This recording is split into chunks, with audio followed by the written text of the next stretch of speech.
করে দিব। এখন কান্না বন্ধ কর। রিয়া আমার হাত সরিয়ে চোখের পানি মুছে বলল, এখন বাসায় চল। আমি বললাম, আরে বাসায় তো যাব, তার আগে চল আইসক্রিম খাই। রিয়া বলল, তুই কিন্তু টাকা দিবি। আমি বললাম, আচ্ছা ঠিক আছে, আমি টাকা দিব, তোর কোনো চিন্তা করতে হবে না। দোকানের সামনে গিয়ে রিয়া বলল, আমার কিছুই ভালো লাগছে না, আমাকে প্লিজ বাড়িতে নিয়ে চলো। আমি বললাম, এখনই চলে যাবে নাকি? রিয়া বলল, আমি এখনই চলে যাব, আমার আর ভালো লাগছে না।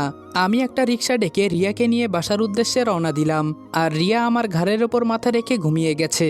রিক্সা থেকে নেমে আমি আরও বিপদে পড়লাম।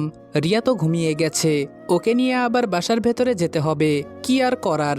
রিক্সা ভাড়া দিয়ে রিয়াকে কোলে করে ওদের বাসায় নিয়ে যেতে লাগলাম। রিয়াকে ভেতরে নিয়ে যেতেই রিয়ার বাবা মা আমাকে বলল, রিয়ার কি হয়েছে। রিয়াকে বিছানার উপর রেখে আমি আঙ্কেল আন্টিকে সবকিছু বলতে লাগলাম। এসব শুনে রিয়ার বাবা খুব কষ্ট পেলেন। তিনি জানতেন সুমন অনেক ভালো একটা ছেলে, কিন্তু ও যে এসব করবে কেউ হয়তো বিশ্বাস করতে পারে না। রিয়ার মা আমার হাত ধরে বলল, বাবা তুমি সন্ধ্যা পর্যন্ত এখানে থেকে যাও, যদি রিয়া উল্টাপাল্টা কিছু করে ফেলে আমি রাতে ওর কাছে থাকবনি। কি আর করার, আন্টি বলেছে যেহেতু থাকতে তো হবেই। আমি একটা চেয়ার নিয়ে রিয়ার পাশে গিয়ে বসলাম। ঘুমন্ত অবস্থায় রিয়াকে অনেকটাই সুন্দর লাগছে। যদি আমার ভাগ্যটা এমন হতো আমার গার্লফ্রেন্ড পরিনা হয়ে রিয়া হতো, তাহলে অনেকটাই ভালো হতো। আমি রিয়াকে এতটা পছন্দ করে ফেলেছি যেটা বলার বাহিরে। হঠাৎ রিয়ার চাচি রুমে ঢুকে বলল, কি অবস্থা রনি? আমি বললাম, আপনি এসেছেন, আচ্ছা ভালো হয়েছে। আন্টি বললেন, এখন বলো কি অবস্থা রিয়ার। আমি বললাম, আপনি যদি আমাকে এসব না বলতেন তাহলে অনেক বড় সমস্যা হয়ে যেত। আন্টি বললেন, আমি এসব জেনেই তো তোমাকে সবকিছু বলেছি। আমি বললাম, সবকিছু ঠিকঠাক আছে আন্টি, তবে রিয়া একটু পাগলামো করছে। আন্টি বললেন, সেসব ঠিক হয়ে যাবে, তবে আর একটা কথা। আমি বললাম, আন্টি বলেন।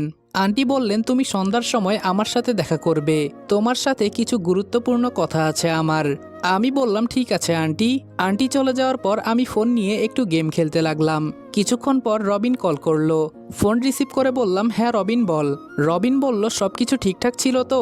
আমি বললাম, হ্যাঁ সবকিছু ঠিকঠাক আছে, তবে রিয়া একটু পাগলামো করছে, এজন্য আন্টি আমাকে রিয়ার পাশে থাকতে বলেছে। রবিন বলল, আমি কি আসবো নাকি? আমি বললাম, না, তার আর কোনো দরকার নেই। রবিন বলল, তোকে একটা বিষয় মনে করিয়ে দিতে কল করলাম। আমি বললাম, হ্যাঁ কি বলবি বল। রবিন বলল, আগামীকাল পরীর জন্মদিন জানিস? আমি বললাম, আমি তো এসব জানি না, তুই কিভাবে জানলি বল। রবিন বলল, আমাকে এসব কথা আমার গার্লফ্রেন্ড বলেছে। আমি বললাম, ঠিক আছে, তোর এসব কথা কাউকে বলতে হবে না, আমি ওকে আমার মতো করে সারপ্রাইজ দিব। রবিন বলল, ঠিক আছে, তবে আমাকেও নিয়ে যাস।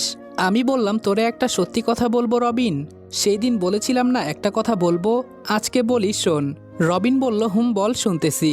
আমি বললাম, আমি এখানে যেদিন প্রথম আসি সেই দিন রিয়াকে একবার দেখেই আমার পছন্দ হয়ে গেছে, কিন্তু আমি ওকে এসব বলতে পারি নাই। রিয়াকে আমার এতটাই পছন্দ হয়ে গেছে যে বলার বাহিরে, কিন্তু মাঝপথে পরি এসে সবকিছু গোলমাল করে দিল। এখন কি আর করার, পরীকে যেহেতু কথা দিয়ে ফেলেছি। রবিন বলল, তুই আমাকে এই কথাটা আরো আগে বললে আমি একটা সমাধান করতে পারতাম, আর আমি মনে মনে এইটুকু অনুমান করতে পেরেছিলাম যে রিয়াকে তুই কিছুটা হলেও পছন্দ করিস। আমি বললাম, থাক বাদ দে এখন এসব কথা। রবিন বলল, তাই ভালো, আবার পরি তো এতটাও খারাপ মেয়ে না, তুই পরীকে চোখ বন্ধ করে বিয়ে কর, আশা করি ও তোকে সুখেই রাখবে। আমি বললাম, হ্যাঁ দেখি কপালে কি আছে। আচ্ছা ফোন রাখি রে। রবিন বলল, ওকে, ভালো থাকিস। ফোন রেখে কিছুক্ষণ রিয়ার দিকে একদৃষ্টিতে তাকিয়ে আছি, আর এর মাঝে রিয়ার ঘুম ভেঙে গেল, আর ও চোখ খুলে আমাকে দেখেই শোয়া থেকে উঠে গেল। আমার দিকে তাকিয়ে বলল, রনি ভাইয়া তুমি এখানে? আমি বললাম, ভাইয়া বলতে হবে না, আর তোমার মা আমাকে এখানে বসিয়ে রেখেছে, যদি তুমি উল্টাপাল্টা কিছু করে ফেলো। রিয়া